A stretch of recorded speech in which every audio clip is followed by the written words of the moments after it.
अस्सलाम वालेकुम नाज़रीन, इस्लामाबाद से ज़हीरुद्दीन बाबर आपकी खिदमत में हाजिर है। नाज़रीन, कराची में जारी हुकूमती कार्रवाई जिसको ऑपरेशन का नाम दिया गया है, कोई ज़्यादा ठोस नताइज उसके सामने नहीं आ रहे। चंद लोगों को गिरफ़्तार किया गया है, मगर जो टारगेट किलर्स हैं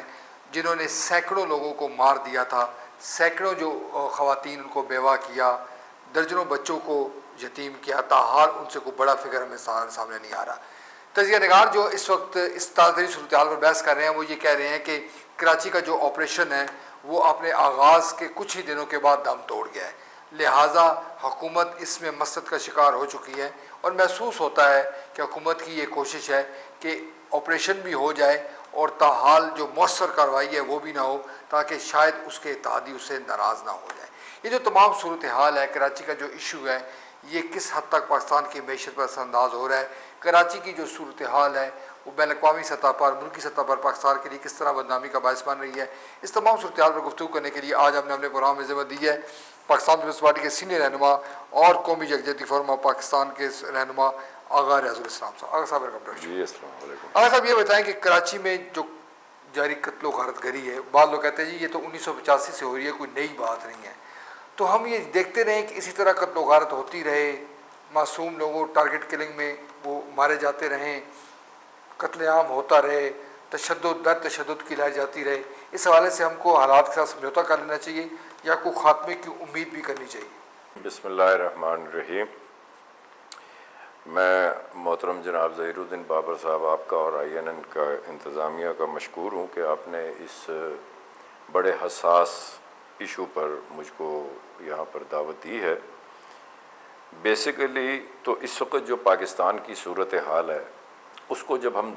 तजिया करेंगे तो हमें ख़ुद ब खुद कराची की जो सूरत हाल है उसका हमें अंदाज़ा हो जाएगा।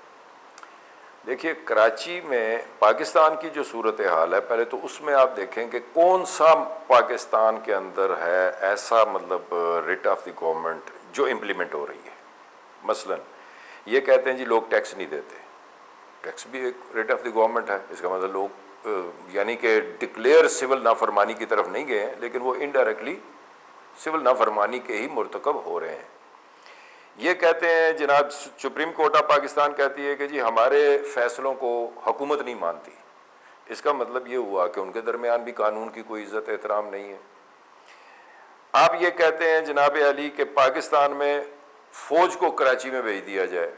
सैलाब आए तो फ़ौज को भेज दिया जाए, यानी जो भी हो फ़ौज को भेज दिया जाए।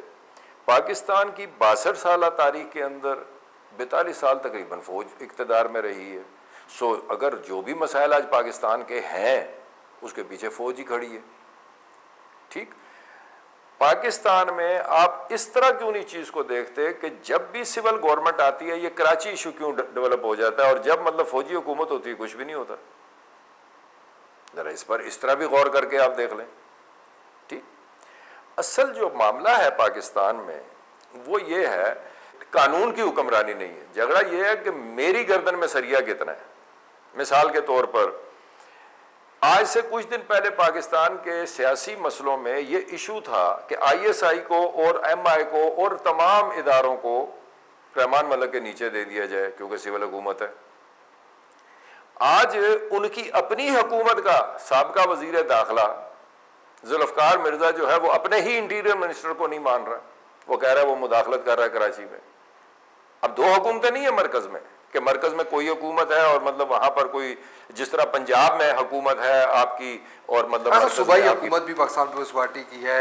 मरकज भी पाकिस्तान पीपल्स पार्टी की हुकूमत है, आपकी सियासी जमात जो है वही इस वक्त हमें नजर आ रही है, तो फिर हालात क्यों नहीं बेहतर हो रहे? वहां दोनों हुकूमतें एक ही हैं, यानी उनका हेड एक है, आसिफ अली जरदारी है उनका हेड है, लेकिन उनके दो इफराद जो हैं वो आपस में एक इशू के ऊपर एक राय नहीं रखते हैं। यानी कि मरकज वाले रहमान मलिक वजीर दाखिला का इंटरेस्ट कराची में कुछ और है और अपना सूबे वाले वजीर दाखिला जुल्फ़िकार मिर्जे का इंटरेस्ट कराची के मामले में। कहते हैं जी इख्तिलाफ राय तो जमहूरियत का हुस्न है, रहमान मलिक और जुल्फ़िकार मिर्जा के दरमियान इख्तिलाफ राय तो हुआ है। जी आप ऐसे हुस्न को अपने पास रखें ना, ऐसा हुस्न अपने घर ले जाएं। घर में जहां पर मतलब ये दोनों बाप हैं, जहां पर रहमान मलिक बाप है, जहां पर मतलब वो मिर्जा साहब बाप हैं, वहां पर तो ऐसा हुस्न नहीं है पैदा होने देते। वहां पर तो जो मिर्जा साहब घर में कह देते हैं वही पकता है और जो रहमान मलिक साहब कहते हैं वही पकता है। मुल्क के मामले में इतनी जमहूरियत को आप ना लाए ना। देखें, मुल्क में कुछ चीजें कानून के तहत हैं और कुछ हकूक के तहत हैं।